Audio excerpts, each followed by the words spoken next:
आज अर्थसंकल्पीय अधिवेशन आजपासून सुरुवात होते आहे आणि निश्चितच आजचा पहिला दिवस राज्यपालाच्या अभिभाषणानंतरचं कामकाज दुपारपर्यंत नेहमीप्रमाणे होणार. पण या अधिवेशनामध्ये सर्वात प्रामुख्याचे मुद्दे शेतकऱ्यांच्या संदर्भात असतील.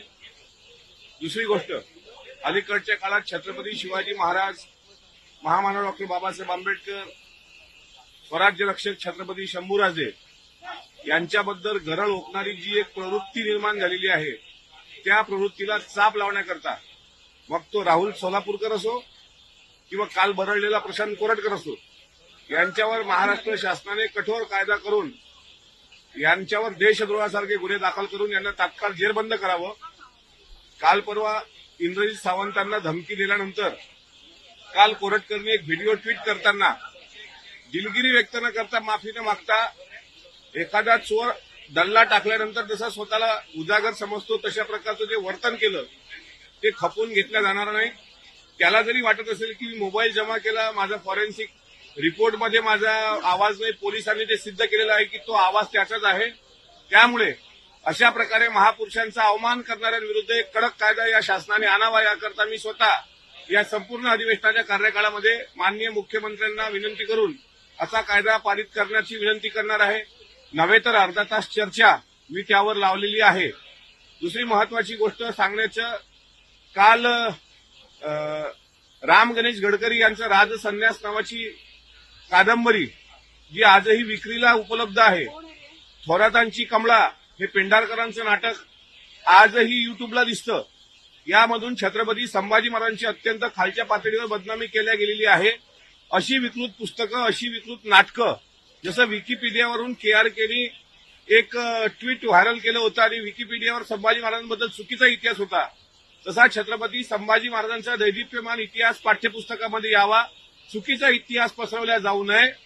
आधी थोरातांची कमळा, मोहित्यांची मंजुळा, रायगडाला जेव्हा जाग येते, राजसन्यास सारख्या कादंबऱ्या ह्या कायमच्या हद्दपार व्हाव्या, याकरता सुद्धा महाराष्ट्र शासनाने कठोर पाऊल उचलावं आणि छत्रपती संभाजी महाराजांचा दैदिप्यमान इतिहास पाठ्यपुस्तकामध्ये अंतर्भूत करावा, ही विनंती या अधिवेशनात मी जोर लावून धरणार आहे. त्याचबरोबर आणखी एक महत्वाचा मुद्दा म्हणजे आपल्याच पक्षातले जे 2 मंत्री आहेत यांच्या राजीनाम्याची सातत्यानं मागणी केली जाते. काल असं सांगण्यात आलं की त्याबद्दलचा निर्णय सुद्धा लवकरच होईल.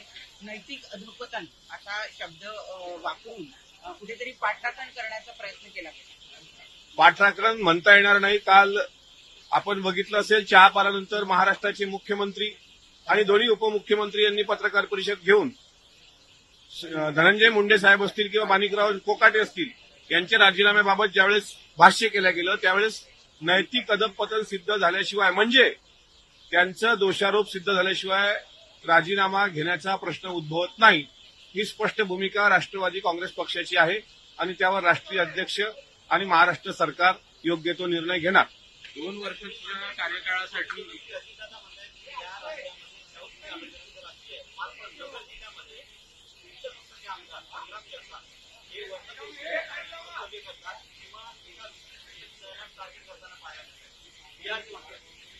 नाही, निश्चित राष्ट्रवादी काँग्रेस पक्ष शिवशाहू फुले आंबेडकरांना मानणारा होता, आहे आणि राहणार. पण 2 समाजामध्ये दुही निर्माण होईल असं कुठलंही वक्तव्य जर पक्षाच्या कोणी आमदारांनी केलं असेल तर त्या संदर्भात स्वतः अजितदादा जागरूक आहेत.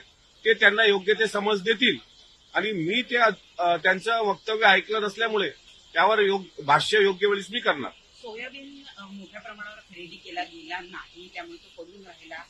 त्याचबरोबर इतर पिकांच्या बाबतीत सुद्धा शासनानं ते व्यवस्थित खरेदी न केल्यामुळे शेतकऱ्यांचं मोठं नुकसान झालेलं आहे. 46 लाख कोटी रुपये शेतकऱ्यांचे बुडाले, अशा पद्धतीचा आरोप आता थोड्या वेळापूर्वी रोहित पवार यांनी केला. एक गोष्ट मात्र खरी आहे की सोयाबीनचा शेवटचा दाणा खरेदी होईपर्यंत नाफेडची खरेदी थांबणार नाही, असं शासनाचं धोरण होतं.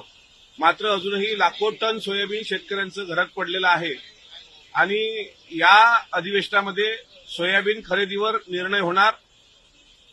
त्याचप्रमाणे आता शेतकऱ्यांचा हरभरा असेल किंवा कपाशी असेल, याबाबत सुद्धा पूर्ण खरेदी करून योग्य तो शासन आणि शेतमालाला भाव देऊन शेतकऱ्यांचं सुद्धा अधपतन होणार नाही याची काळजी शेतकऱ्यांबाबत सरकार घेणार.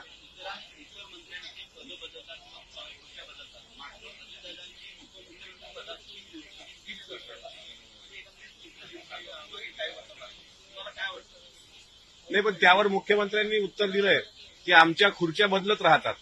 त्यामुळे 2 खुर्च्या बदलल्या, 3री खुर्ची बदलणार. बदलेल ना बदलेल.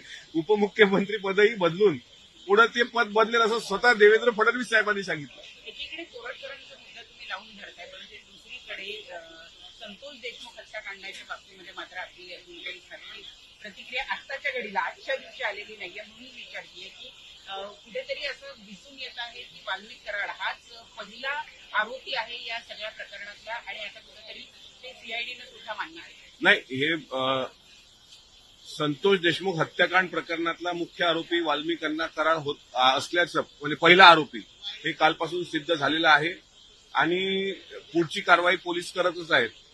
पण एक आरोपी मला वाटते जात मुचुलक्यावर, त्यातला जो आरोपी होता त्याला आज जामीन मिळाला. आणि आमच्या या अधिवेशनात सुद्धा मग सूर्यवंशी परभणीचे जो एक व्यक्ती परभणीच्या दुर्दैवानं त्याचा मृत्यू पोलीस कस्टडीमध्ये झाला त्यांचं प्रकरण असेल, किंवा मस्साजोगचे संतोष देशमुख हत्या प्रकरण असेल, ही प्रकरणं सुद्धा आम्ही तितकीच लावून धरणार. महापुरुषांच्या अवमानाच्या बाबतीतली प्रकरणं सुद्धा आम्ही तितकीच लावून धरणार. आणि सरकारकडून आम्हाला अपेक्षा आहे की सरकार यावर योग्य तो न्याय सर्वांना देईल. लोकशाही मराठी ऐका, पहा, जागरूक रहा.